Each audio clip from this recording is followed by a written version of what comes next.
podcast. Walk with me. Let it ride.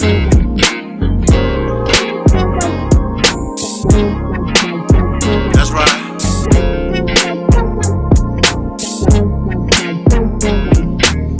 Want to be heard in the black man's world. Simple, they're complicated. Just relax and observe. Breaking down of our families, restructured communities. To wake up and see only your losers are free.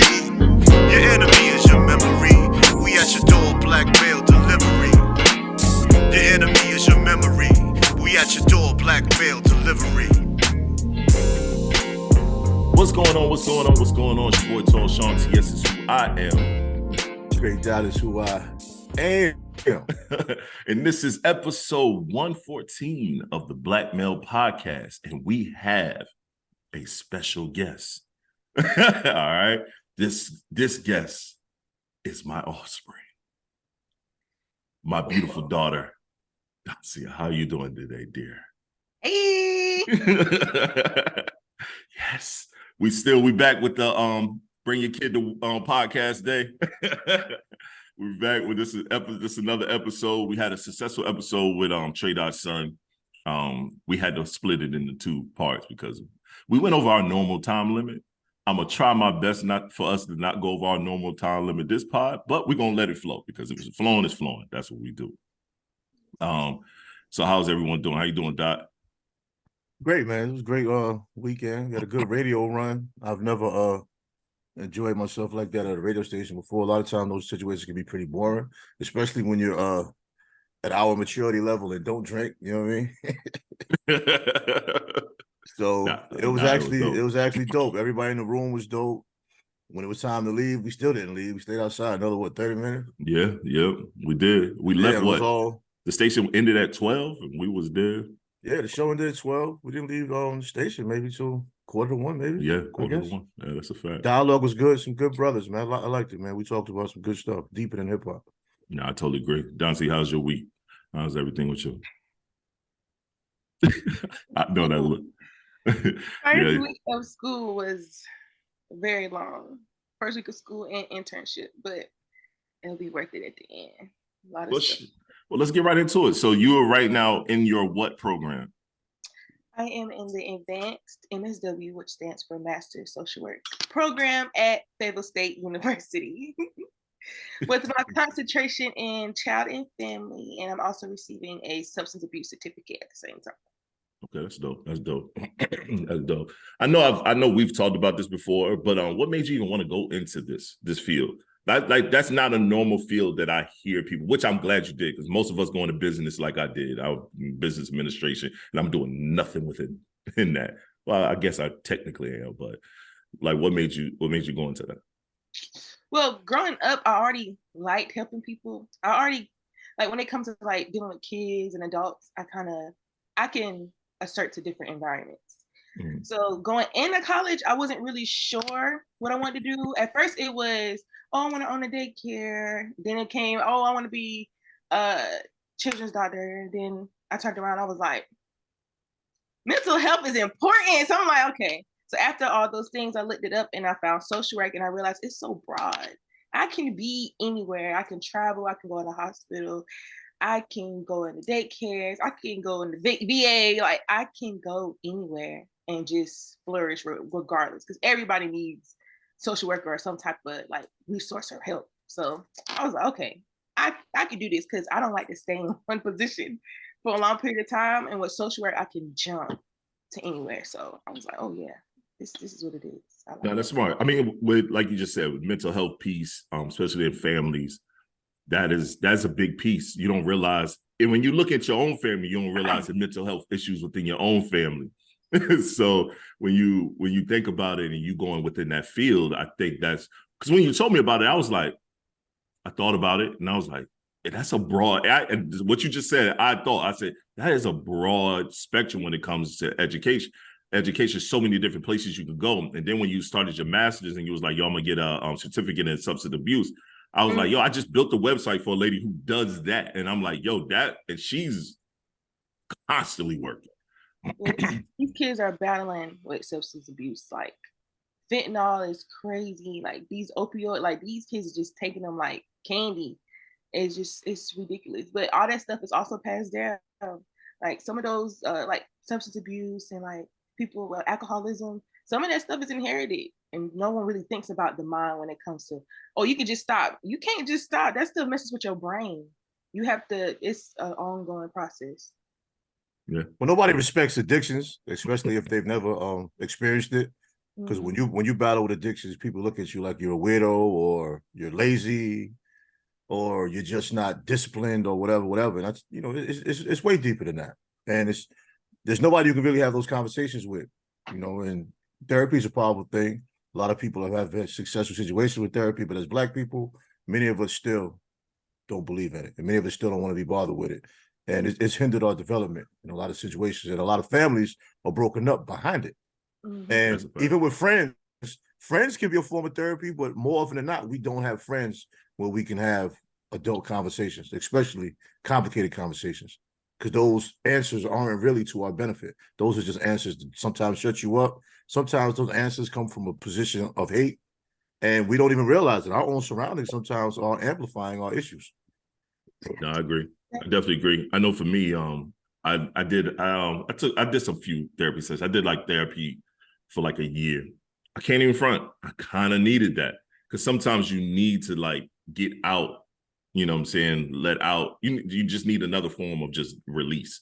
And for me, that was definitely needed because you at a time where you're in your head so much, you don't think you have anyone to speak to. And you might have some people to speak to, but a lot of times you don't want a response neither. Sometimes you just really want to let this out and then maybe someone give you an educated response after the fact. But that's a skill a lot of people don't have, just the ability to listen. Yes. You know what I mean? Sometimes we have to say that as a disclaimer before we speak. And many times we don't. Sometimes you can say, look, I just need you to listen right now. I just need to get this story out. Because a lot of human reaction, and I've left friendships because of this. You start venting and they cut you off right in the middle and be like, yeah, me too. Like, I ain't really called to hear you. I'm getting this out. Right. Because I went through two situations in my life where therapy was crazy. I'm gonna say it quick. I'm not gonna go in depth. One of my barbers had a situation every Saturday morning where it was just men that came through like 6 a.m. would just talk man stuff. One dude came with the Bible. He would say things about the Bible, but it wasn't really churchy. He was just bringing them some kind of text, and they were older guys, and we would sit there, minimum 5. The most we had were like 12, and we would just chop it up about life, relationships, and love. And Union Baptist Church right here in Durham, they have a male Bible study. I went for like maybe 6 months, and it was dope because it was deeper than the Bible. The scripture was the intro. Then after that, the conversations was just man stuff. It wasn't no different from the stuff you and I would talk about, and it was in the church. So I like that. Yeah, it was. This is what I'm saying. The Black church always talks about them losing its power. No, the Black church kicked us out. Word. They kicked us out because if you don't move exactly how they move, you're outcast. Yeah, because it was a church I went to in Florida, man, that it was like that. They'll bring the men together, the young, it's dope, middle, it's dope. All of us, and we will have live conversations. Like we will meet up at the church or we'll meet at the restaurant at Bennigan's and sit and have like a 2-hour conversation. So food is done and you feel whole. Yes. You walk out there because see this. You do that, like say you do that early in the morning. Oh man, that's gonna go with you for the day, the rest of the week. We need that dialogue, and we need more resources of that type. I just want to throw that in there. I actually just finished a lesson on that, bringing spirituality properly, because everybody doesn't believe in the same thing. That's one thing. When it comes to like being empathetic, you have to understand the whole person. It's hard though, because as social work, you have to really put your feelings to the side and your beliefs to the side to deal with whatever this person has dealing with. Which, if you're a good social worker, you can balance out. But spirituality is a good one. Like take away certain phrases, not saying God, saying higher power, because everybody doesn't believe in necessarily God, but they believe in a higher power. Taking that out, but you can add spirituality in there if you add it properly and if your client wants it. It's all in what the client wants. At the end of the day, if the client doesn't want the help, you can't help them. But if they want the help, you have to do it to their understanding. And that's what a lot of people think social work is. Oh, I'm gonna take these kids. I hate it. Don't say I'm gonna take nobody's kids for them. Yeah. I don't take nobody's kids. Yeah, that's crazy. If it gets to a point where if people don't realize that a lot of families, mothers, fathers, sisters, brothers, like they're the reason why some people are mentally not there. You're the reason why some people are addicted to drugs. And that's why I pick child and family as my concentration, because the neat and greedy. If your parents ain't good or your parents is battling this stuff, the kids are going to be battling the same thing. It's passed for generation to generation. That generational trauma is really, really strong. Well, even with speaking on the power of the church, like my generation, you know, they prayed about it and left it alone. Yeah. So if you actually did have something that needed assistance, I'm not a fan of none of the drugs, because I feel just naturally these can be taken care of. They're taken care of early. It's a work in progress, and it's a lot of work. But if you just sit there and pray on it and let somebody waddle within whatever issue they have, it's only going to intensify. And then these kids become 17, 18, out in the world as adults, and they never dealt with anything. You know, never even had a conversation about it. You know, I grew up within that environment. You know, everything was, you pray about it on Sunday. You eat at the dinner table, you pray about it at the dinner table within the prayer, maybe, and that's it. You spoke when you were spoken to, and a lot of children have things that need to be heard. We weren't allowed to be heard. And those children that weren't allowed to be heard became parents. Mm-hmm. And those not being able to be heard people had children. Yeah, no, you're right. And they're from that school. Go ahead. You're right.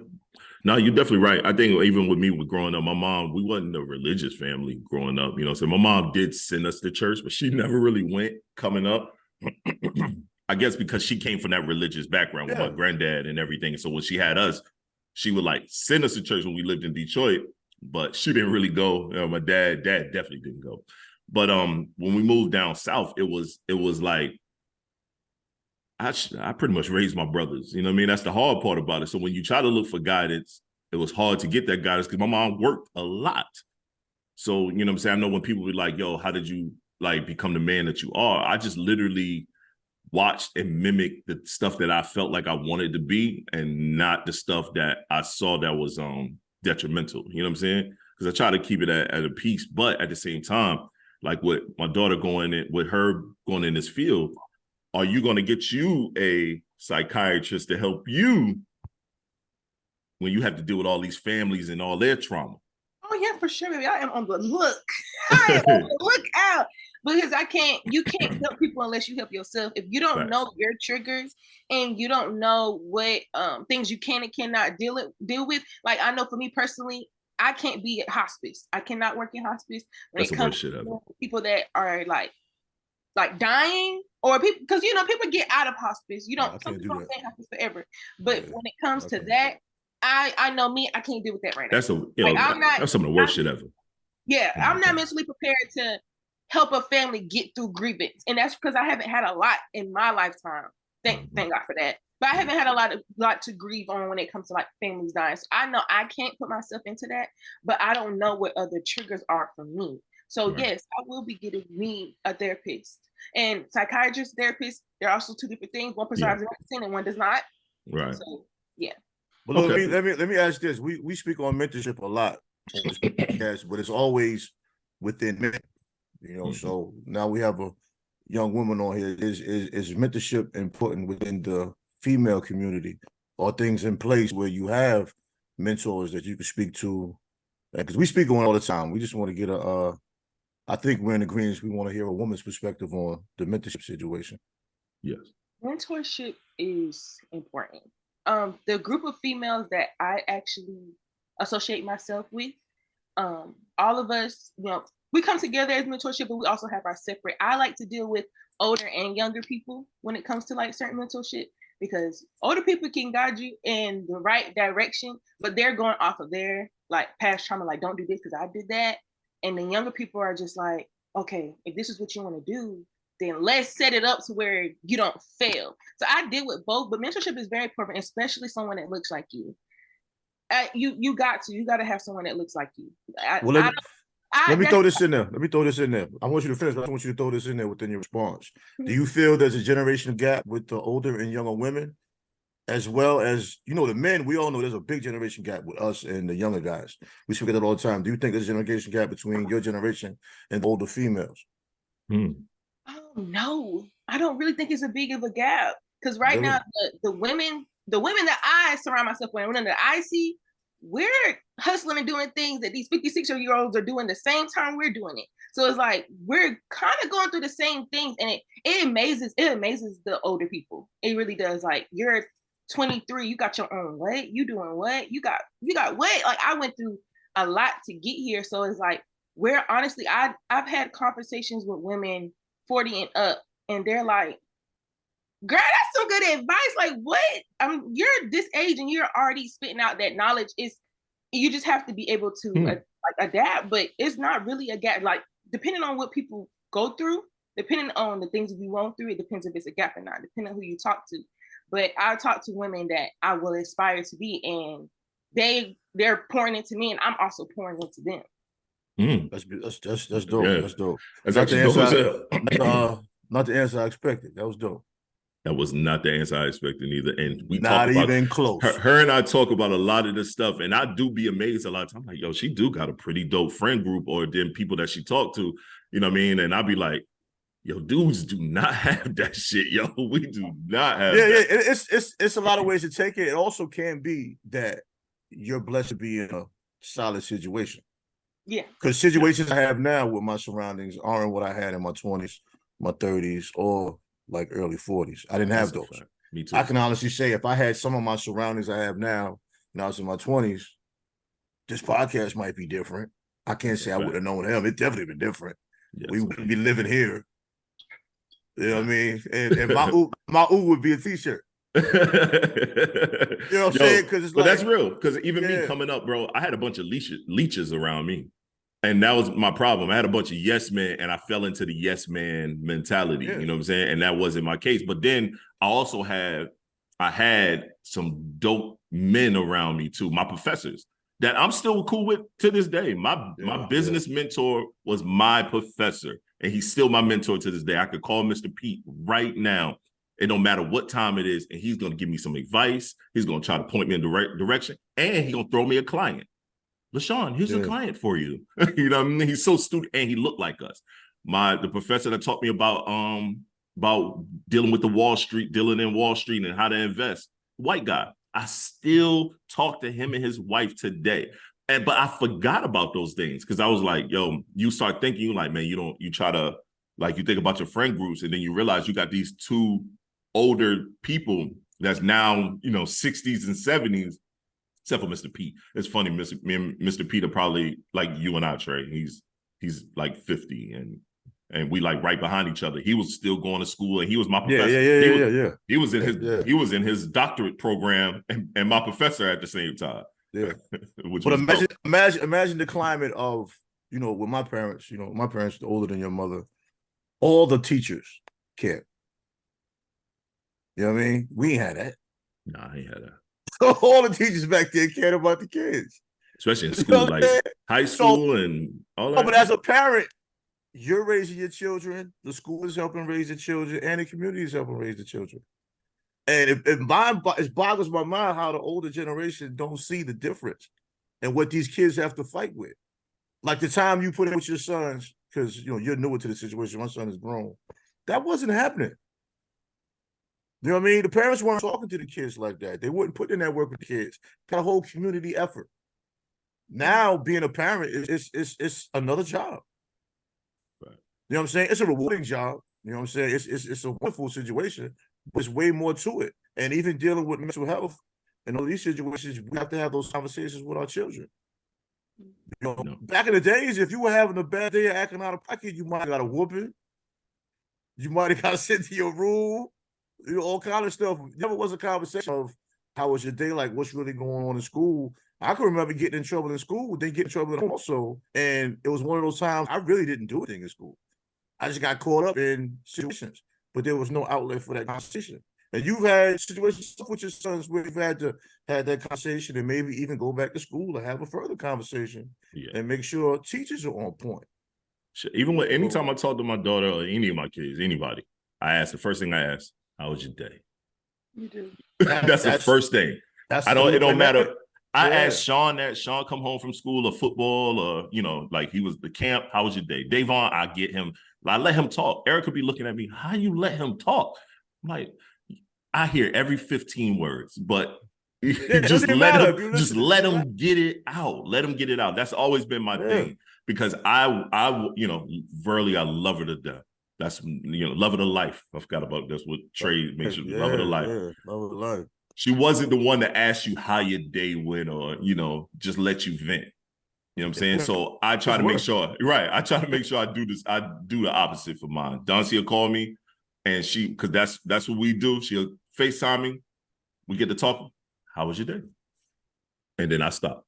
And the word is always ghetto. Yup, every time. Yup. And then I'd be like, expound. And I'll sit there and let her talk. But because I'm responding, I'm listening. I want to converse. I missed a lot of time. I know we've talked about this on the podcast before. So everyone, by now, if you follow us, you know the dynamics when it comes to me and my daughter. I missed a lot of time. So guess what? I tell her all the time, I got a lot of time to make up, so I'm here to listen. And she'd be like, shut up, but I don't care. That's dope. I'm listening. But a challenge that you're going to face, whether immediately or in the future, is going to be a lot of people you speak to never had anybody to talk to ever in their life. So you'll have a person sitting there with you 10, 15 years older than you that has never spoke to anyone. And now they're in a position where they need to talk to you, and that's going to be the fight. Some people are walking the door willing and just unleash. And some people, everything you say, going to be a one-word answer, and you're going to be sitting here like, well, why the fuck did you come here? But breaking that ice will be the challenge. And once you break the ice, a lot of times those will be beautiful people. Always. The way me and your father talk, we wasn't talking like that years ago. I mean, I don't know how bad he was, but I know I wasn't talking shit. I kept everything. I got to that situation where I find myself holding on to stuff when I don't realize I am holding on to stuff. Because one thing people don't get, a person can hear us talking on a podcast, man, and they act like they think we got it all together just because we can speak on it. A lot of times you speak on things because you're going through it. That's why a lot of things I can speak on so vividly and precisely, because I'm fighting for that now. You know what I'm saying? I still need my friends, my support systems. When I do things, sometimes I need that support system around me, because sometimes you still fighting through things. It's not easy to be that communicating person. One time we joked about it. He told me I don't communicate well sometimes. Sometimes I still get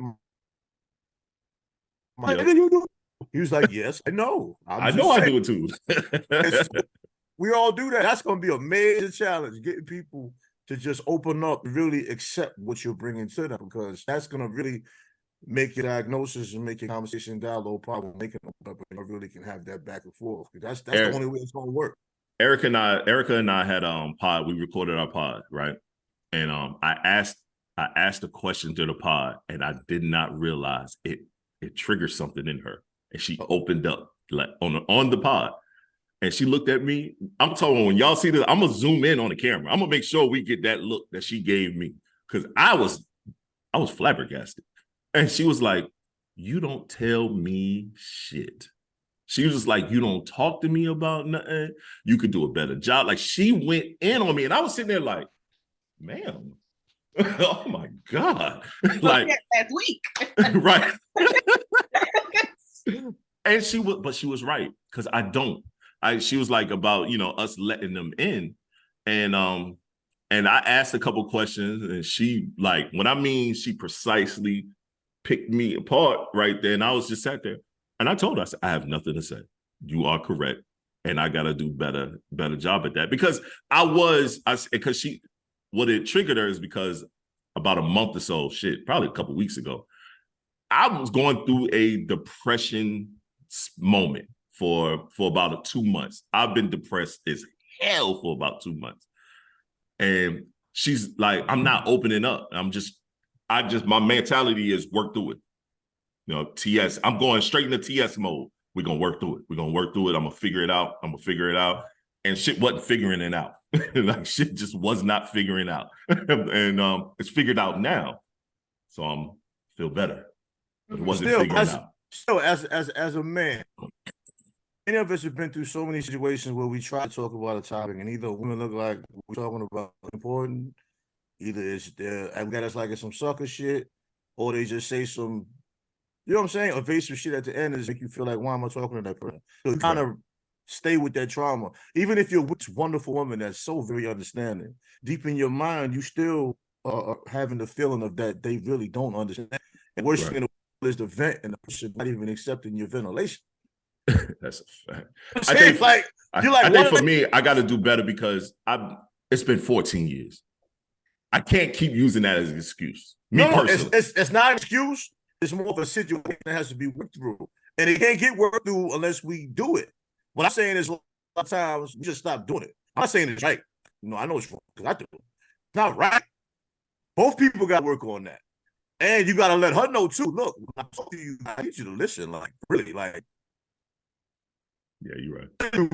Me and Shay went out and was talking shit in the car. This is life. I need your input.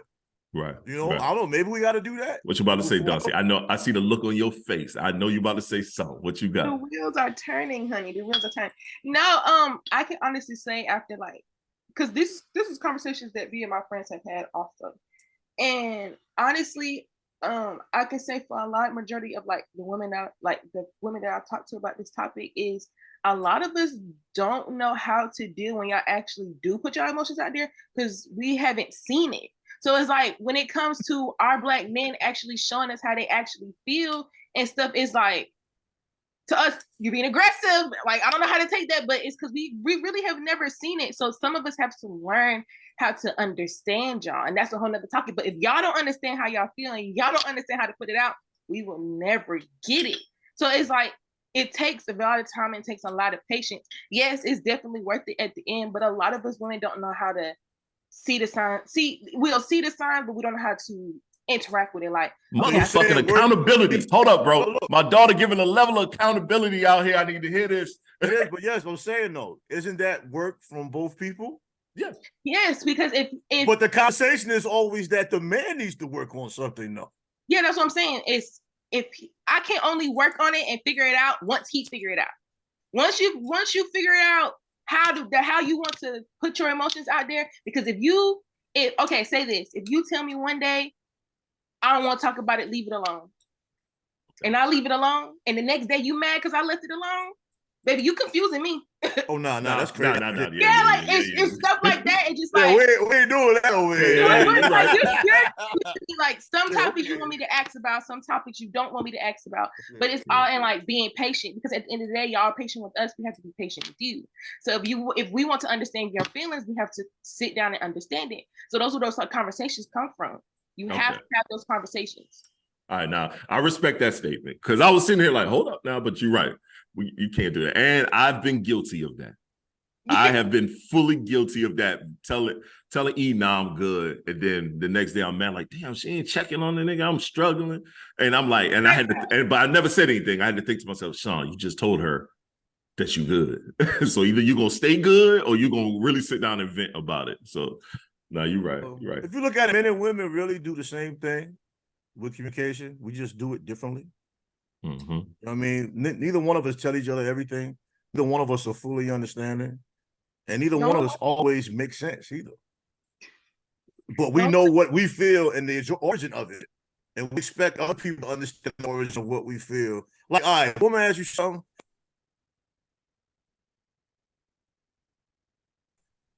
Right. Close to being good. Right. But you said you good, so she left you alone. And then part of you, like you said, like, damn, she just went upstairs. I didn't say go upstairs. You know what I mean? So, I think both can do better. I think, those conversations are definitely dope for relationships, man, keeping it tight, man, because as you get older too, man, you don't want all this stuff still not resolved and still confused about stuff. Like, those you've been with your wife, man, a lot of that stuff, man, when you really get it together, you laugh at it like, damn, that's all you had to do is just...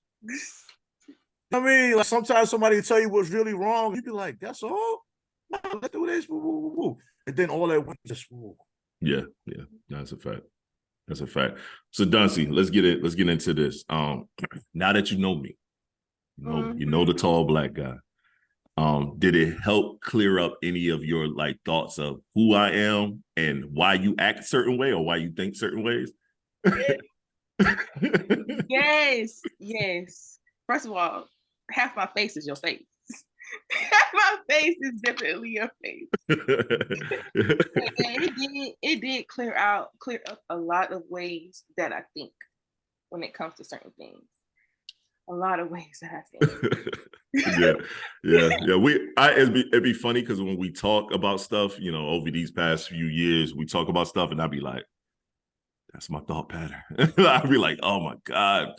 It's weird for me because it's like, with, you know, a human being that you help create, you haven't had a relationship with, but that person is exactly like you, and you like, nigga, that tells you genes pass down. That it really passes down, because I look at Erica even said it. She was like, "Yeah, TallShon got your name, but that's your junior." Like, she was like, "That's Junior right there." Like, he's more like me. That's you right there. And I'll be laughing. I'll be like, we have a lot of the same thinking and whatnot. Now, because like I said, you know what I mean, everyone knows this dynamic. When I hit you up, what was your thought process when I first sent you a message? First, I was like, who is this in my request box? Right. Definitely a request box. I read it halfway. I stopped reading it and I said, I'm delusional. Sit together. And then I read it again, and then I started crying. I was like, what the fuck? Like, it was senior year, spring break, the last 2 days. Yep. So I'm getting ready to graduate, and I'm just like, pump the motherfucking brakes. I actually went to the profile. I said, yeah, that's that nigga. This is this nigga, because I'm like, somebody is playing on my phone. Somebody's playing on my phone. But then I went to the profile, and I was like, for sure. Yeah. Trey, I know we talked about it before, but I hit my kid up on social media. That's how we rekindle. You told me. I know, but you know, in case everybody, I actually forgot though. So you said again. I watched her page for a year and a half before I said anything. It was a stalker. Yeah, I stalked the hell out of her. I stalked the hell out of her. I told him about that. Yes. Don't do that.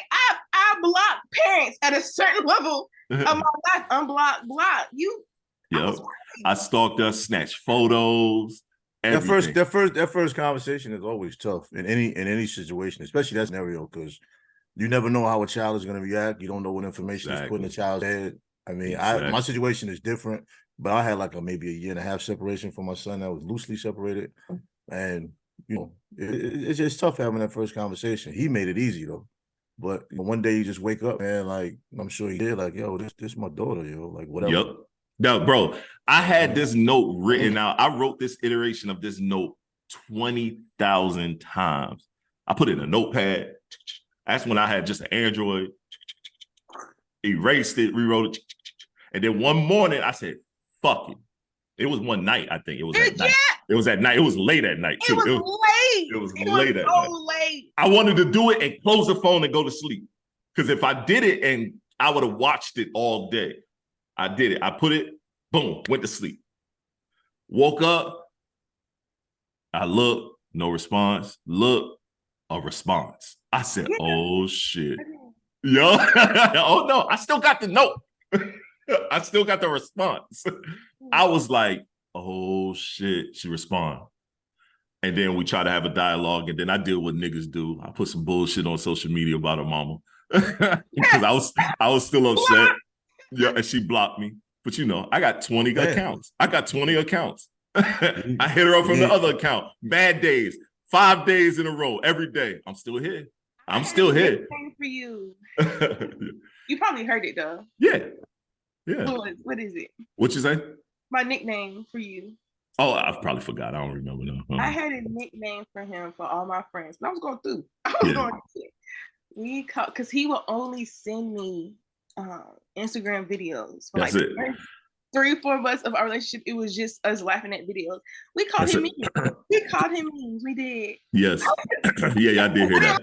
Like everybody in my business. Right. So I did that to break the ice. Yeah, memes are icebreakers though. They're definitely icebreakers. Because even now, well, not as much now.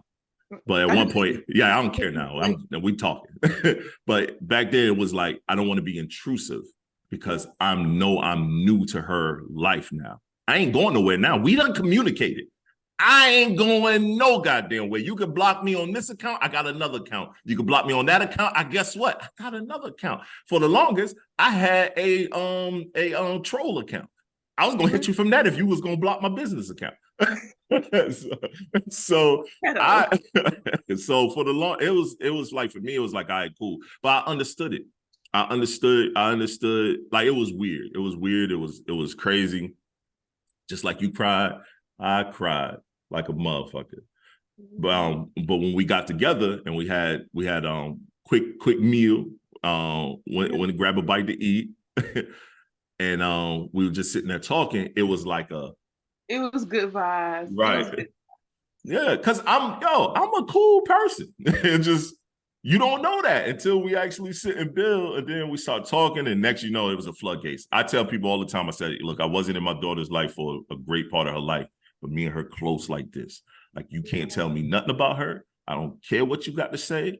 I will punch you in your throat. Like, don't talk about my baby. You know what I'm saying? Don't talk about my baby, yo. But it was weird. It was scary. Erica was happy for me because I talked about you. She knew about you. She already knew you. She already knew she know you. She know your mom. She know everybody too. So it's weird. It's so fucking weird that everybody know, but nobody was like, her mother and I were young, bro. We were young, and we both were misled. So we hated each other off of misleading information from others. We let too many people. This is why I'm adamant. This is why I'm adamant about never letting anyone in your relationship. Yeah. I mean, I am very adamant about that. Because everybody's judging a relationship off the information they have. And the only time a woman talks about you is when you do something wrong. You know what I mean? So that's all they know is the wrong stuff you did. And we're us too. Most of us, we're not telling each other, man, my woman is amazing. You're calling and be like, man, let me tell you what this woman did. Now you automatically don't like her.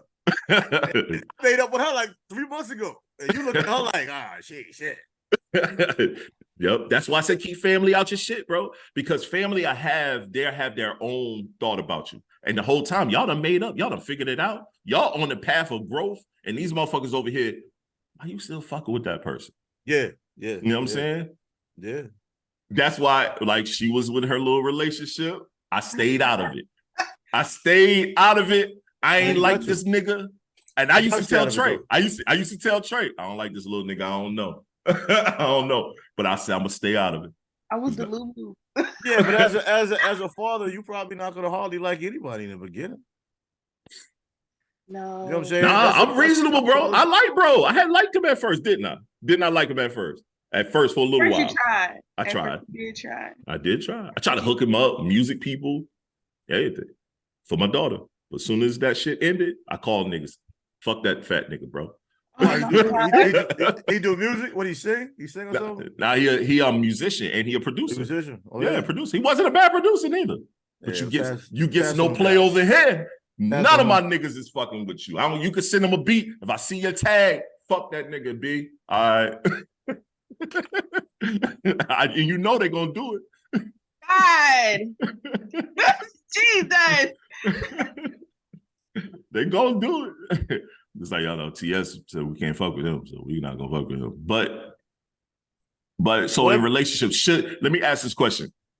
Next going forward, you get into a little situation. Should I continue doing what I've been doing? Or should I say something and be like, hey, Dancia, look out for this? But I'm not telling you not to fuck with him, but look out for this. First off, the man gotta meet Bubby first. If Bubby say, I don't like that nigga, he gotta go. Yeah, Davon different. From the beginning, Bubby did not like it from the beginning. Bubby was like, I don't like it. Why she can't come here by herself? But no, on serious note, I don't plan on bringing nobody around y'all unless like I'm like borderline, like halfway down that aisle. Like it gotta be. You shouldn't though. I'm not bringing like that. That's a wrap. That's a wrap for me. Like I'm not. So like the next person y'all ever like meet when it comes to me, I had to really be on some, like we had to really have some talks. We had to really have some game plans in place. And he really got to have it's a list. He got to have most of the stuff on that list. Because everybody got a girl at the end of the day. We are still young. But you see a red flag, hit me with it. Like, hey, that nigga, you better not come around here with no wedding ring on talking about something. Dad, I'm getting married. No. If that nigga don't come and talk to me first, we're gonna have a problem. That way down. I'm gonna be a spoiled asshole. I'm gonna be a nigga now. You're an asshole anyway. Give me red flag in a polite way. Okay, all right, I like that. I ain't mad at that. I ain't mad at that at all. Cause you ain't gotta worry about me getting in no more relationships. Yeah, because we're not talking. Yeah. I'm talking to E. Yo, Erica got my family on lock anyway. That's the sad part about it. My mom already said, if you leave her, you know we still cool, right? I'm like, what? And she was like, yeah, she got your kids, and if she didn't, that's my girl. Like, I don't care about nothing you got going. I'm inviting her all the cookouts. I'm like, whoa, mom. Don't invite me. Don't take me to see nobody. Maybe I don't like you. We can fight. But oh no, I'm good. I ain't going nowhere. I don't even think Trey would talk to me if I left E. I mean, I'll talk to you, but I look at you like you're stupid. I mean, you'll always find somebody maybe prettier, maybe more money, and all of that shit. That's like taking a drug, bro. When that high is over, it's like, damn. It's a waste of energy. Yeah, this is bullshit. I'm just tired and balls hurt, right? Like I didn't do nothing. It ain't worth it. It's hard to find that bond with somebody. But let me ask you this, changing the subject a little bit, but also staying on topic. Within music and the media, right? And how females are represented. How do you feel about that as being a young woman? You love that shit, bro. Like at the end of the day, it's just like what people do on social media is not their real life. Like at the end of the day, sometimes it is. But everybody doesn't put like their personal business or what they really do online. Everything you see in my mind, everything you see online is fake. It's a facade. We just here for entertainment. Like you're our entertainer, and if you want to pop your coochie online and make your money, sis, do what you do. I'm not popping mine online. That's I can worry about it myself. Well, I'm also like I'm gonna knock your ass out. I'm also like media as far as movies, TV, and music, more so than everyday people. Everyday people, they just follow on what they see. They just some lost individuals. A lot of these women, I'm not going to discuss them. I'm just talking about what media is promoting to people as far as the music. Because the music is even more graphic. Even the clean versions that are played on radio, even though I don't listen to radio, I know it's on there. Even the clean versions are dirty. I think most people are surprised that women don't care to not show it out in public anymore. It's always been around. Like y'all music back in y'all day, even though y'all went around the topic, y'all still said some wild mess. It's just now we don't care to like hide it or just be like, okay, let's not say this word, say that. They don't care no more. Like I'm gonna say what I want to say. This has been on my chest. I'm gonna say it. Like I feel that, but in our day, and not even defending anybody's lyrical content, music was still being made. I mean, you have a woman that said her pussy pink and her asshole is brown. Like, what is musical about that? That's probably about the only thing that is wild to me. That might have been the wildest shit I've heard. That's not even an attempt to make music. And the other woman talking about eating ass and switching. I don't understand. Like, that's extreme. Yo, and I'm not judging anybody though. We're not judging. It's just it is a lot. We actually laugh at it. Her name is Sexy Red, right? Sexy Red. One is Sexy Red. The other one is Suki with the good coochie. What? Yeah, Sukiana. Like, yo, hear you say that is a wild thing. The music, the stuff that they're saying, those are like conversations you have with your homegirl. Like they're putting our conversations out there. Like that's what I'm saying. They're not hiding it. They're putting our conversations out there. That's how we talk when we with each other. Okay, but this stuff is on the radio, and I'm not blaming the artist. I'm more so blaming the machine and the system, right? I'm just speaking on the artist because that's what you're hearing. I mean, you have a young child in the car, and you're just listening to regular radio. You can't beep out, "I'm eating his ass." Yo, it's funny that you say that. They know what's being said. Certain songs you can't even beep out. Yo, that song come on. And Davon says all the time, Bubby says all the time, Dad, turn that song. Because because this is what he said. He said, that is a nasty song, Dad. And he's never heard the dirty version. He's only heard the clean version on the radio. And he was like, why is she talking about her booty hole? I was like, oh my God. I was like, oh my God.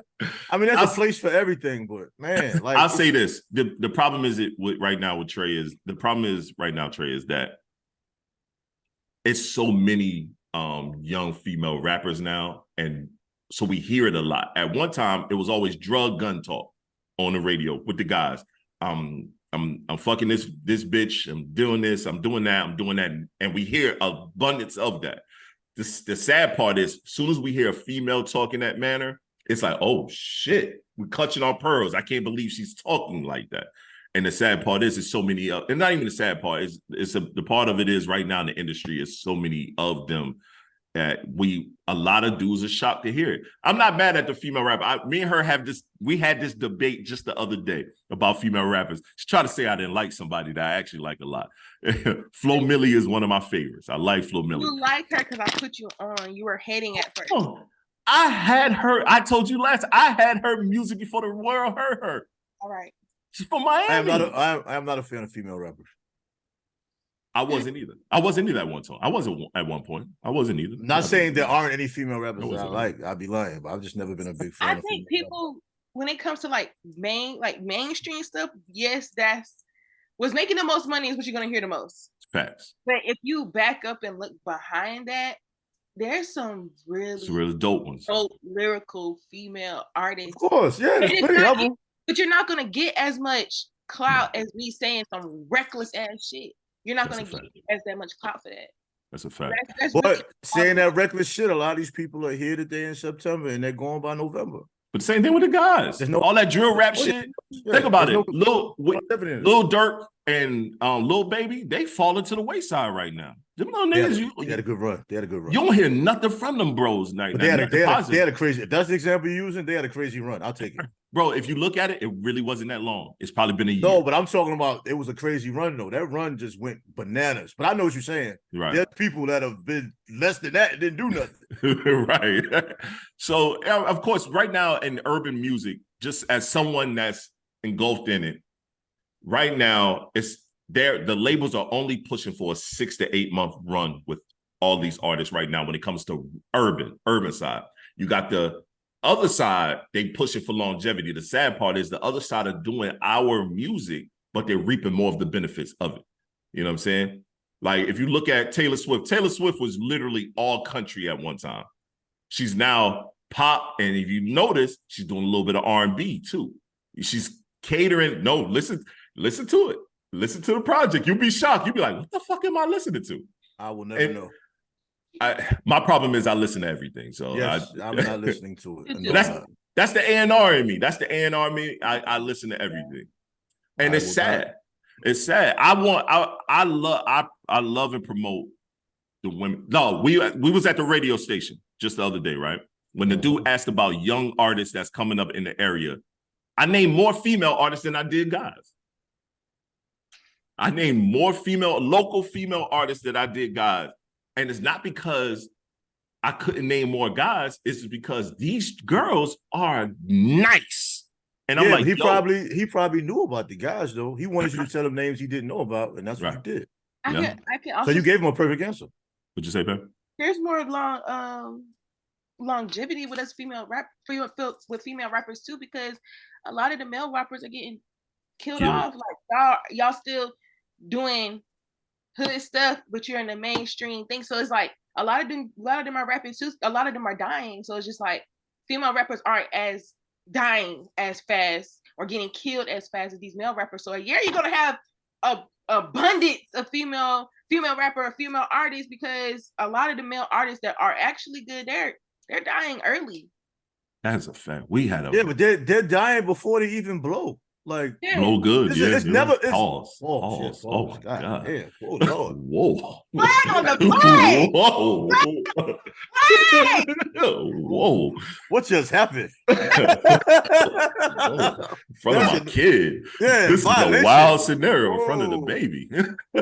I'm out. You gotta regroup. Let's regroup. What I'm saying, unsigned rappers that bubble in their communities are dying at young ages. Like you see on Instagram all the time, rapper what dies, and you be like, rapper, who's this guy? Right. And then you see it again.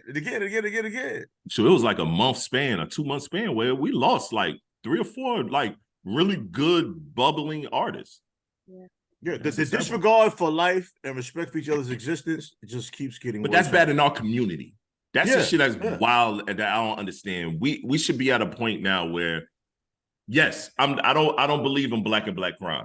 It's all about proximity. It's all about where we live at, how we live. Normally, crime and death happens with the people that you see the most. Even it happens in white communities. Let's give it a different name then. Let's give it a different name. I know, but you know how white communities, they have the same thing. They have high death, high murder, but it's not televised as much as ours. We don't care about their communities. We don't. I don't. You know what I mean? So that's why I think when people talk about black on black crime, like, yo, we got to chill. It's all about proximity that happens. But at the same time, we do have to have a better regard of life, especially our younger generation. Like these kids, when I listen to Sean's music, Sean right now, he's at that age where it scares me. Because because these kids are literally walking up the street having fun, and 3 of them jumping out, spraying up. I watch a young man that's 14 years old online walk down the block. 3 guys jump out the car and they shot his ass up as he's running away from them. And all I could think in my mind, that's TallShon. Because he listens to that music. He wants to go hang out with his friends. Some of them kids, he is sad, but sometimes he's attracted to hang around with dudes they ain't got no home training. They doing the most. And we did it to our own communities though. Look at the environments. Like if I'm with you and the kids come around, we downstairs setting up the pod. We downstairs discussing something. Or if I'm in the living room, one of your sons will always end up jumping on my side or some shit. I don't know where he be coming from, fast ass running around. Davon be with it. So, you know what I'm saying? But I walk in there like a man. That's what they see. Some kids, when they walk to see their pops, the weed is on the table, the guns might be on the table, all this kind of stuff. So they grow up seeing that, then they become desensitized to that environment. Yep. You know what I mean? The drug game ain't new. People getting shot ain't new. What's crazy is the lack of respect for people's existences is crazy. And people our age, they're putting the drugs and the guns in the hands of these young people. When we came up, they were trying to take that away from us. If we had a talent, especially if you had a talent, you had a talent, they're coming with you to play ball. They might even pay for you to get some new sneakers so you can go out there and hoop. Yep. You know what I'm saying? They might come with you to that environment to make sure you're safe coming home because that neighborhood is rough. Yep. Or even if you're just a good student, they might meet you at the bus stop and make sure you come home and don't get your stuff stolen from you. Yep. You know what I'm saying? So the whole environment, and it's not to cut you off, but it trickles down from what we talked about earlier. It's a domino effect of not caring. That's inherited. More so than anything. You have no care parents, there's a good chance you have no care children that's going to make more no care children. That's why I hate when people say, my mother raised me this way and I'm okay. You are not okay.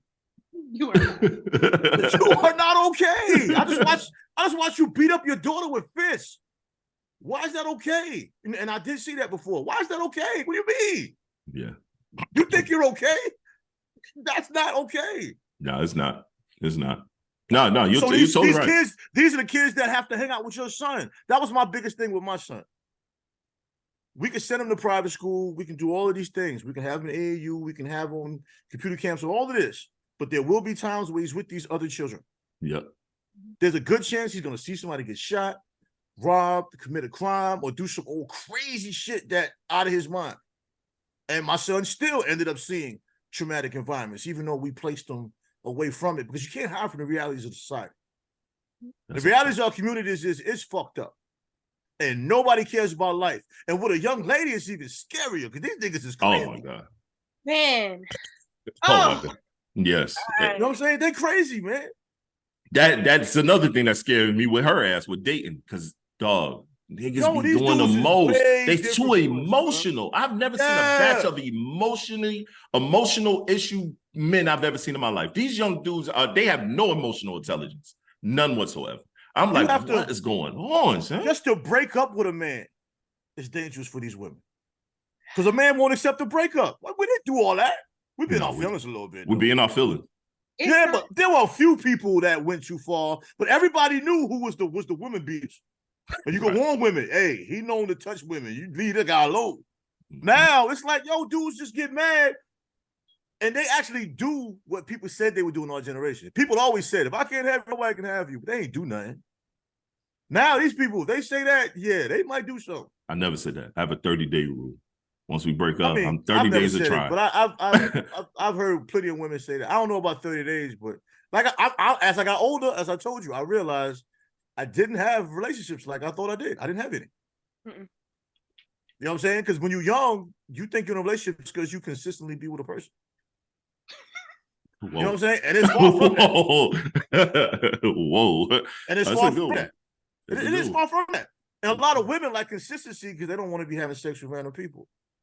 Mm-hmm. And if you pick the right guy, it'll work because maybe he'll grow with you and y'all can evolve, and it's dope.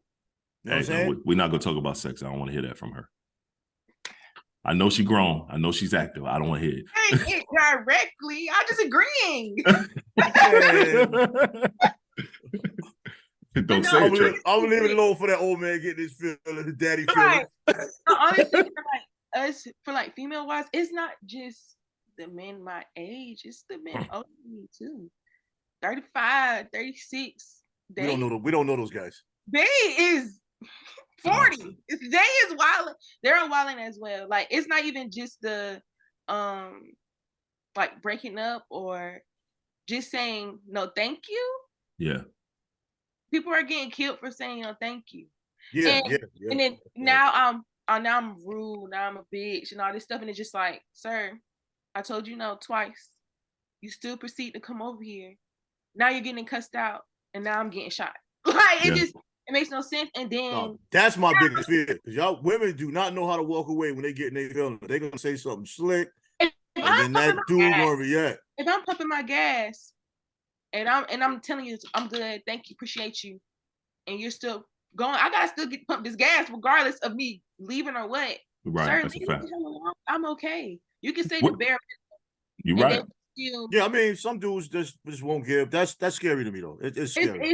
It's very scary. We talked about that with our ladies, bro. Age. We talked about that with our ladies. Like, Erica can go someplace and the guy be like, "Oh, you're beautiful," and then she'll be like, "Oh, thank you," and go about her business and like, "Oh, you got a man? Yes, I'm married. He's a lucky man."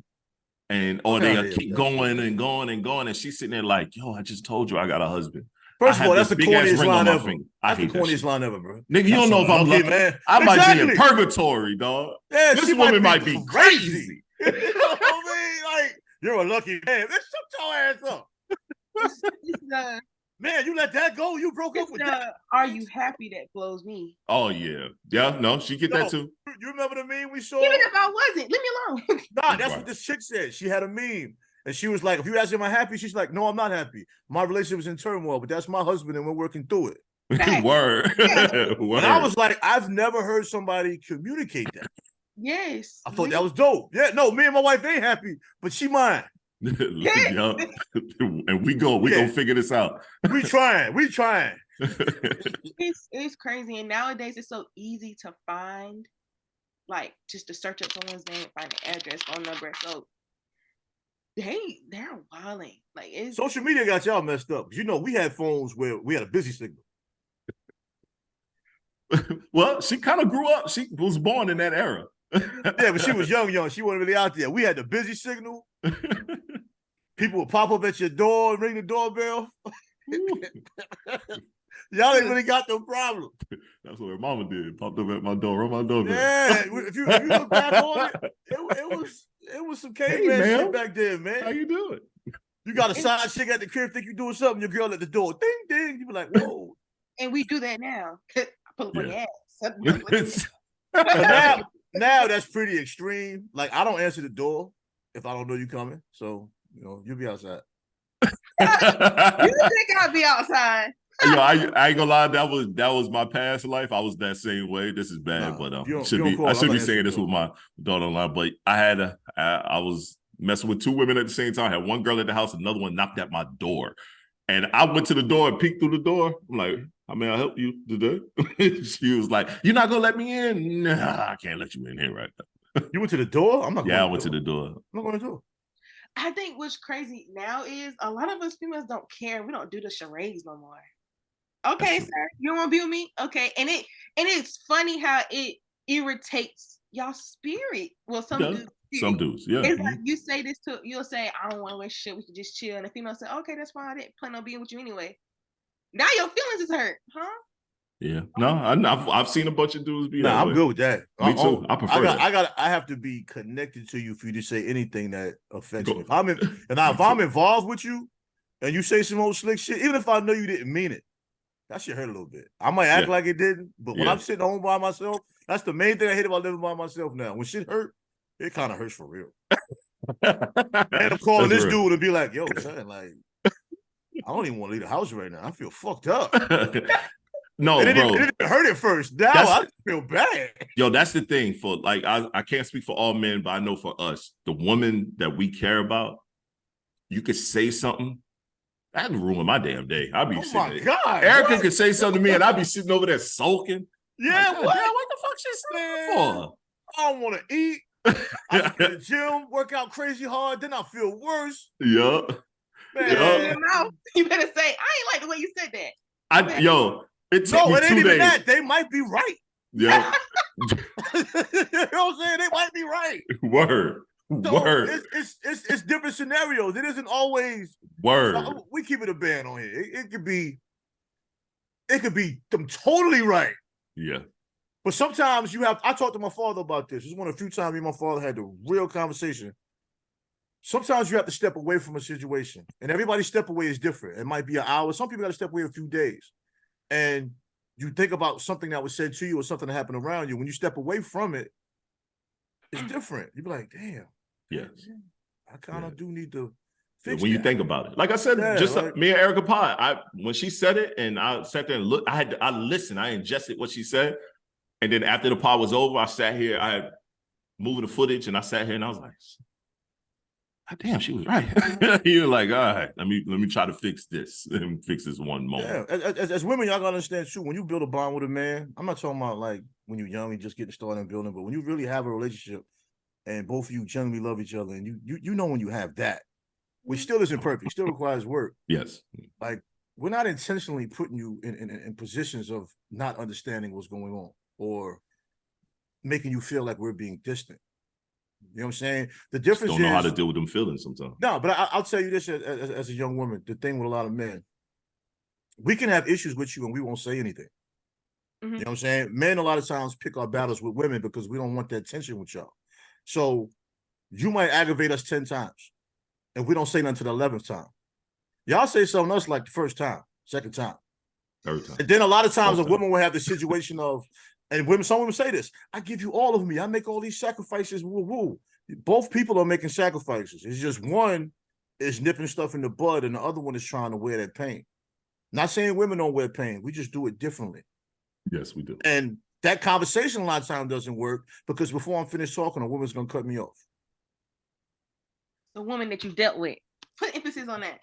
Yeah, I'm not the guy that had that woman you dealt with situation. Some women, because I wasn't doing a lot of dealing. Of course, it's not all women. See, you got that from your father. Nothing is all encompassing. I'm saying what the dominant personality is to cut a nigga off.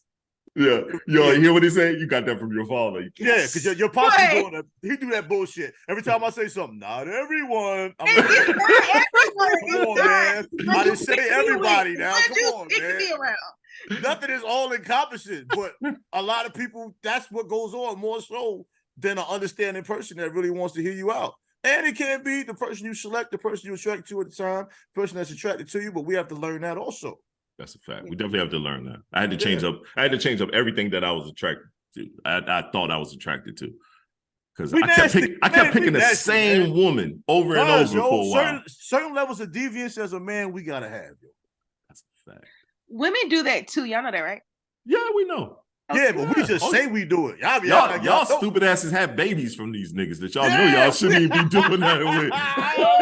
That's the dumbass shit. Like, my baby daddy ain't shit. He wasn't shit. Look at it. Now that's bold. I can't. The baby don't make them better. I'm not doing it. I can't. I don't want to hear that shit. That'd be the issue. Y'all turn around and get knocked up by this ain't shit nigga. Y'all done had 4 ain't shit niggas in a row that y'all saying shit, and they got 4 babies. I'm like, and then find the good nigga that's like really the one, and he's like, well, you got I tell you like this, it's hard. You get us some bullshit and pops pull up and I'm in the car, you might as well go ahead and get in your car and leave. We better tear that house up. So I done told her. If I gotta come with him, that shit gonna get ugly. I'm trying to tell you. No shenan. I'm not getting into no shenan. I done told her. It ain't got to do with you. It ain't got nothing to do with you. You can be minding your business. Yep. When he ring the bell and you see a gray beard around the corner, just get the fuck out the way. I'm not taking. Please go. Please leave. It's okay. No, it's too late now. It's too late. If I come all the way out there, it's going down. I promise. Trey, I swear to God, bro. Her and I just literally talked about this, and I told her, I said, if I bring Trey or if I bring Shamar, I don't want to hear shit. You can't talk to us now because we've already in Fayetteville now. We are already here. We on the court now. We on the court. But then he be mad when I don't call him for stuff. we on the court. He called the play. Now it's time to execute. Oh, no. All you gonna look back and be like, that's all you gonna hear. You be like, oh no, why did you do that to him? De-escalate. I like to de-escalate. Yeah. No. Hands This is what I'm gonna do. elbows. I'm gonna pick you up, move you over there. But, sir, please leave. My daddy is on the way. Please. Yo, it's funny, and this is funny, and I'm gonna bring this up. I don't care. She had a small situation, and her mama said, "Is them people on the way?" And then she said, because that's what her mom referred to us as, them people, because you know. And she said, "Is Shamar with him?" And she was like, "I think so." She said, "I feel for that boy, baby." She let it be known. Nigga, we've known for the bullshit. We know. No, I did not want such a man. Man, if I knew when you say that young men, period, need to be more respectful. I mean, men and women have tension all the time, but the way men carry, like I've never been disrespectful to a female ever to a point to where any altercation would occur. Never. And I understand, and I understand any father, brother, or close friend that wants to defend, their female loved one. But I always say this. I get you. I say this though. Don't put your hands on anyone. I know. Don't be the initiator. Never be the initiator. I don't understand that either. That's kind of stupid. That's really stupid. Because I know a few women that are known for putting their hands on guys. I've been taught if you man enough to put your hand on a man, you man enough to get your ass hit back. Like, no, keep your hands to yourself. Oh, your generation crazy. They'll fight your ass. Oh, for sure. My hands. Them men, your generation will fight y'all. Like we might take. Let me say what? Maybe 2 punches, maybe 2, 1.5, maybe. The second one grazed, but that third one, okay. My ex-wife, bro, had me backed in a corner, slapped me one time. I looked at her. She slapped me twice. I said, "Go ahead, get the third one." She slapped me a third time. I picked her ass up and I sat her down. I held her up, put her arms together. I looked at her. I said, "See, I am stronger than you. Those hits did nothing. Keep your hands to yourself." And sat her ass down. And then I left. It's like, yo, I'm not gonna. One thing I'm not gonna never do is hit a woman. You know what I'm saying? And the female should keep her hands to herself. They should. Swinging is bold. That's a trigger. Look, that's a trigger. That man mama used to beat him. Now you getting your butt whooped because of that man mama. Keep your hands to yourself. That is a reality. That's a trigger. That is a trigger. He might have came up with a mother that whooped his ass on the regular. That's a good one. That's a good one. I never even thought about that. I never thought of that one, but I know some guys used to get some serious whoopings. Now you done hit him upside the head. His mama done hit him with a belt that one time, and now click. Now but man, some of these women, they'll go get the gun, shoot your ass. They grew up with a daddy whipping their ass and raping them. Yes. Now he did. My daughter ain't grow with that, but she better bring her gun. If a nigga hit her, you shoot that nigga. We got lawyer money. I don't give a fuck about none of that shit. Self-defense. Put that nigga down. I'll call the lawyer ASAP. Hey, go get her. Fuck all the other shit. Nigga hit you, you pop his ass. That's a bold motherfucker. That is a Yeah, he is, man. I mean, I've never hit a woman in my life, man. We joke about it all the time, but it's a serious situation. I never hit you in a manner of hurt. I hit you in the way that you like. I mean, yeah, he the passion. We can get a little violent once in a while. That's why I did that. I can't say anything reckless, but you can say the bullshit you just said. All right. Hey, yo, Trey, this is what I do. Every time we on the phone, I say one shenanigan thing. I got to get one off, and she be looking at me like, "Come on, dude.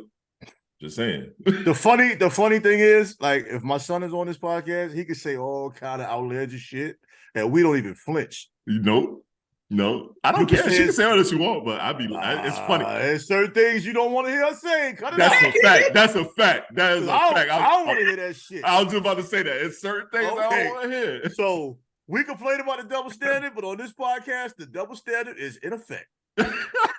Oh yes, I know. No.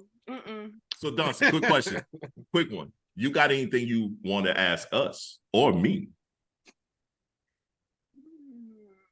No, earlier I was going to ask, do y'all guys feel like the podcast is a part of your self-care? Self-care is very, very important. It really does help your mental health. So do y'all think this is part of y'all self-care? This is like y'all own personal there.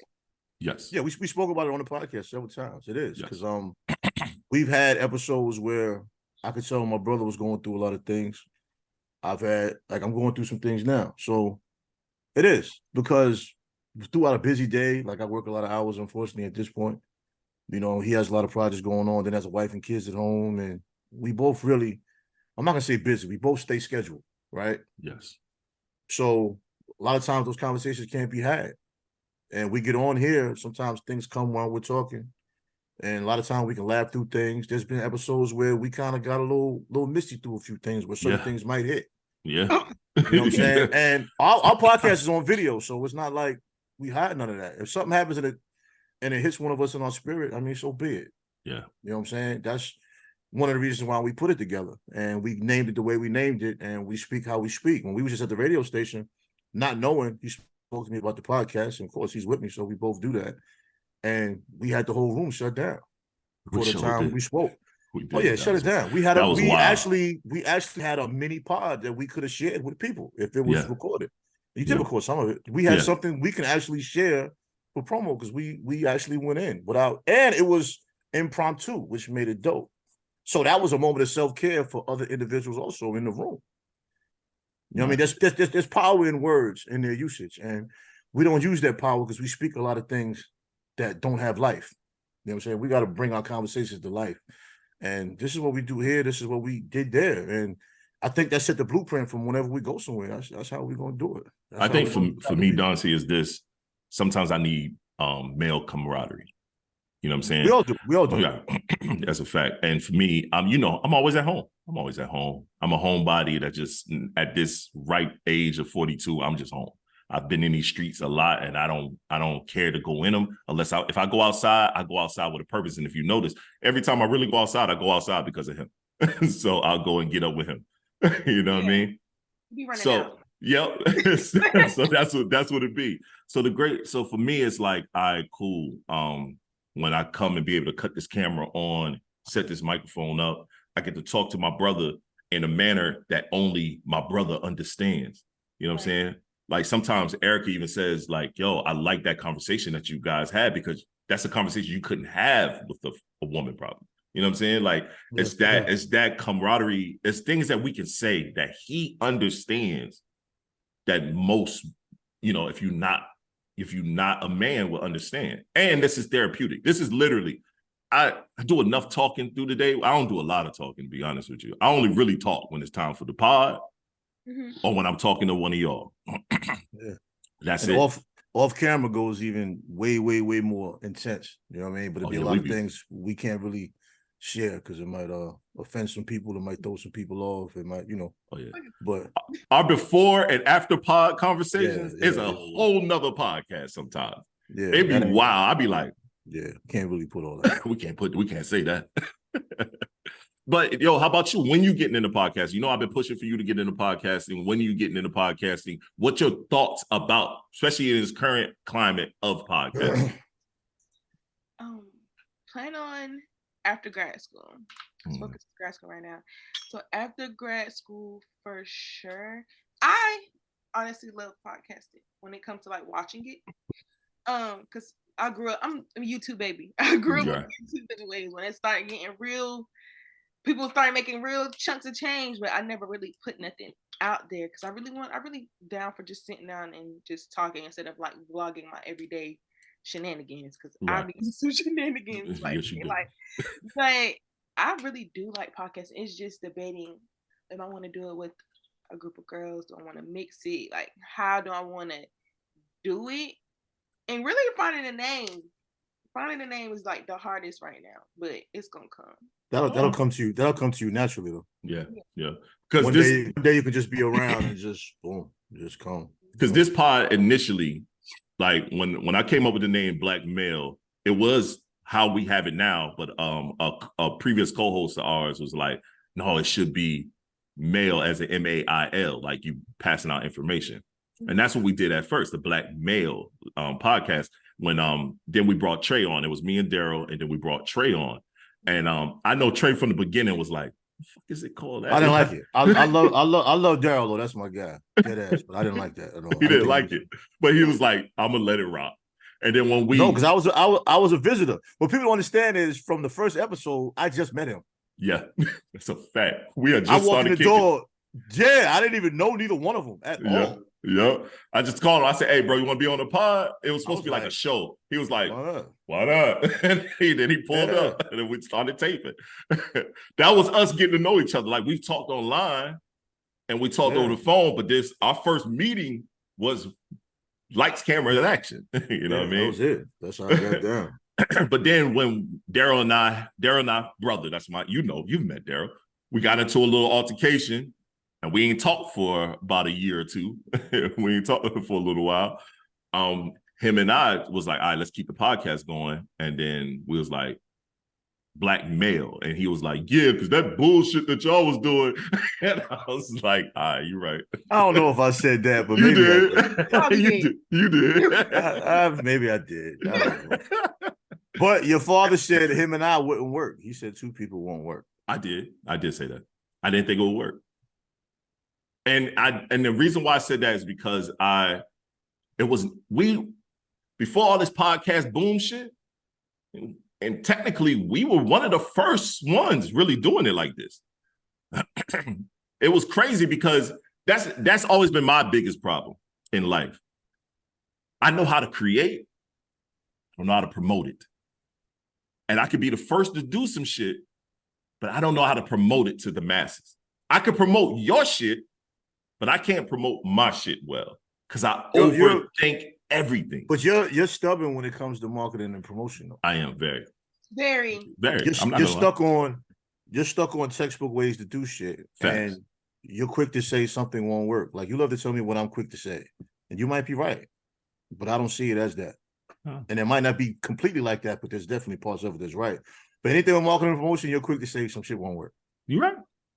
You know what I'm saying? And I'm not even saying that that's why when we have conversations, it works because there's a level of checks and balances. I'm more so want to do shit people tell me it's not going to work. Like, even the way we did that radio shit, most people have been like, I ain't doing all that. Worked out great. I mean, if you initially if it didn't work out great, so what? If you think about it, then initially when the host asked at the radio show, he was like, yo, what they call you? I was trying to stay in the behind the scenes. I felt like the show wasn't about me, but that's the old way of doing things. If the host brings you in, it's like, all right, fuck it, let me bring me in. You know what I mean? You're right. I know things, and it's a limited train of thought. Right. If you're there with me, it's still about me because we're doing a podcast together. So why would he interview me about a podcast that I'm doing with you, with just me, if you're there? That's him respecting the total brand. You're total right, brand right there. Yep. You're right. You gotta respect the total brand. That's why I wanted everybody there. But Dancia, he knows. Dancia knows. I am horrible at it.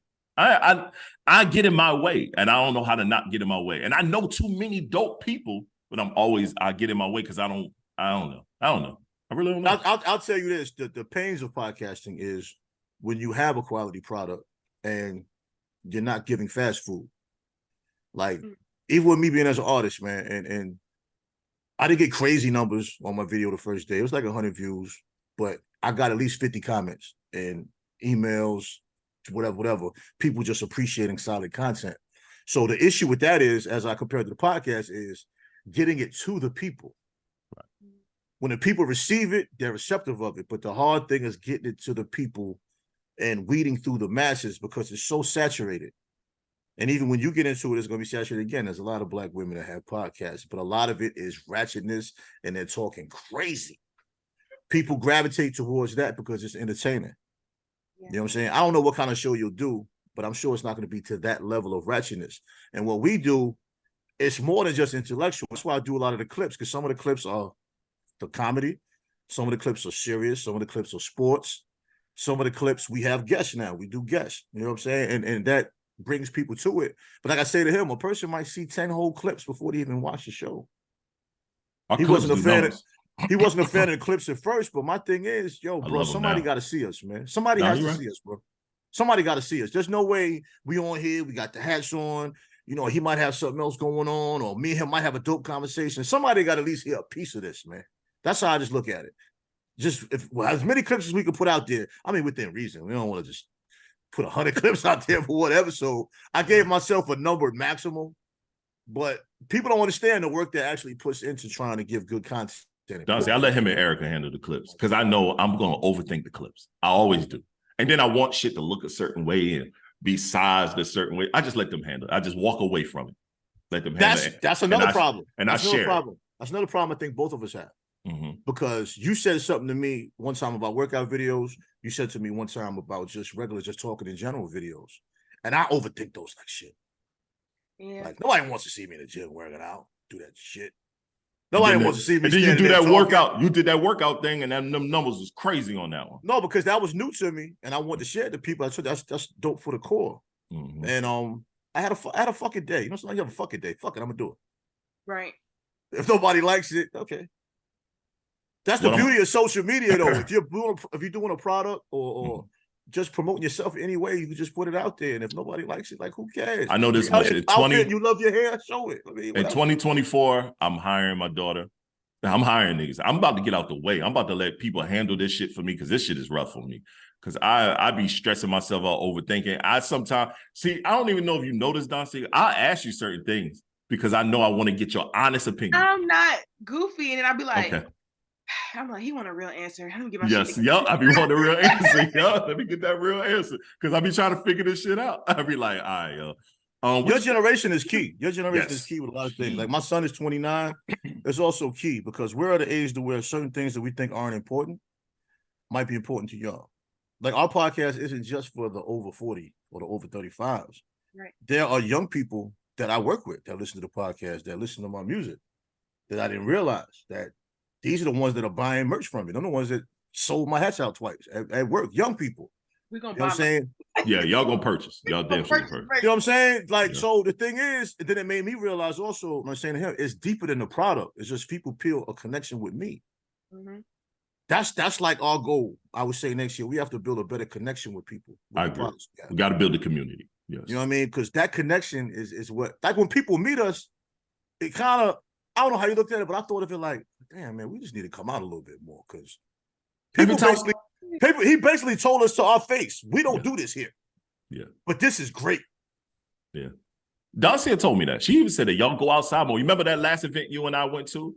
I told her about it. I talked to her all the way home from it. And I said how dope it was. People walking up to us like, yo, y'all do the Black Male Pod. Yo, do. That shit was wild for me. I was like, yeah. When I went to the Fleet DJ conference, a few DJs came up to me.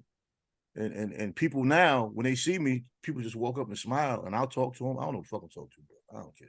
You know what I'm saying? And then they'll tell me, yeah, I sent you the message. I promote this and that or whatever. You know, some people pages don't show them. They just have a company. So I met a couple of promoters when I went with P-Joint. Mm-hmm. I talked to several people. So even though the event was whack, I still connected with 3 or 4 people. Yeah. I think people forget that it's not just internet. Like, everything is mostly social media, but we still having conferences. We still putting events together out here, and that's where the people that's making that money is at. That's where they're at. It's nothing like meeting somebody face to face. Nothing like it. It's nothing like most definitely. No, yeah, definitely right. Shaking hands and just having a conversation, and you know, our women viewers probably go up because this is the 3rd women guest we've had. Yeah, and our women views do well. It's shot when I look at because I watch all the numbers and the demographic breakdowns and age group. You're right. From 20 to it's 20 to 35 has gone up dramatically. They're now our second highest viewership on watch, and females before we was like 28, 30% women. we're now 46% female listener group.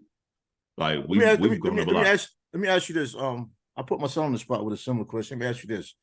Our generation of Black men, you know, what do you wish was different with how we communicate with your generation of women?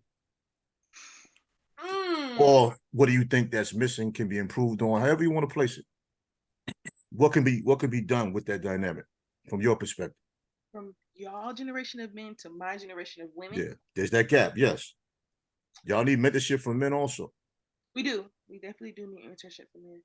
But for me, I can honestly say the gap of understanding that a lot of us women my age, we're business women now. We don't just sit at the house. We're not just babes. We're not just cooking. Like we do. Don't get us wrong. We'll cook. We'll clean. We'll do all those things. But when it comes down to it, a lot of people like older, they're now understanding that knowledge of like, oh yeah, 50-50 relationship. But a lot of the times, the woman is going to work just like the man, paying the man bills just like the man, but also the one that's only cooking and cleaning. If I'm going 50-50, we're going 50-50. So I think a lot of people don't understand that. And a lot of people my age that's like intelligent, carry themselves well, like I can say I do. We attract those older guys. A lot of the times we really do attract older men.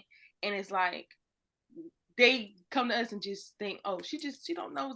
No, we're businesswomen now. We're very intelligent. We understand everything that's going on more than you think we do. And we've been through more than you might have thought we've been through. Right. So it's like understanding that just because there's that age gap doesn't mean I can't relate to you on a lot of things. Now you probably done some stuff.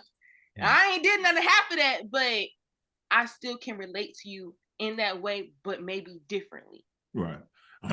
I think personally, and great question, Trey, but I think personally, yes, women do, younger women do need men mentorship, but I think the older female, younger female demographic for women is way more important than us trying to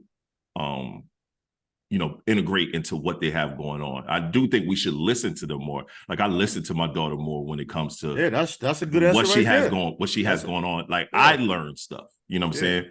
And then even within my relationship with my wife, like she'll see our dynamic and see what we have going on. And she leads right into it and tell me like, yo, dad, like, come on, old man. Like, you know what I mean? Like, I listen to that. I feed off my kid. Like, I literally, when I leave to go outside, we have this thing that we created. We let each other know when we outside. Like, all right, I'm outside, yo. And that's it. That's just a quick, I'm outside. She'd be like, what are you getting into? What do you have on? Because you don't need to be out here looking stupid. And I'd be like, all right, this is what I'm rocking. This is what we're doing. And then that's it. But I feel like those things are needed.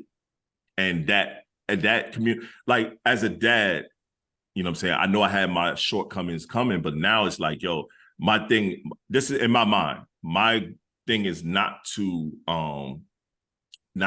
discipline or try to enforce my stuff. My thing is now, let's build. Let me build. Let me understand you. Let you understand me. When it's not about being friends, we still have that father-daughter thing, but it's also like, hey, I'm always here anytime you need to talk. And I hope you are here for me as well. Because sometimes I just be wanting to talk. I'll call just to talk. I'm just talking. Now I'm talking all the time. And she's just looking at me like, that nigga must be wanting to talk. And then it'd be moments where she just want to talk. And I'll just listen.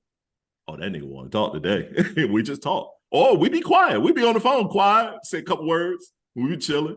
And we talk, you know what I mean? Throw some shit out there. I be in the middle of working. I think those are the it is Yeah. good. Yeah. I think those are needed as well. I think it's weird, bro. And she fusses at me when I say that. It's small regrets I have because there's some things I wish I could have taught her coming up because I know I could give that. But then I look at it and it's like, nigga, I already know. You know what I mean? So she might have learned the hard way, but she already know. You know what I mean? Yeah, I think this is dope.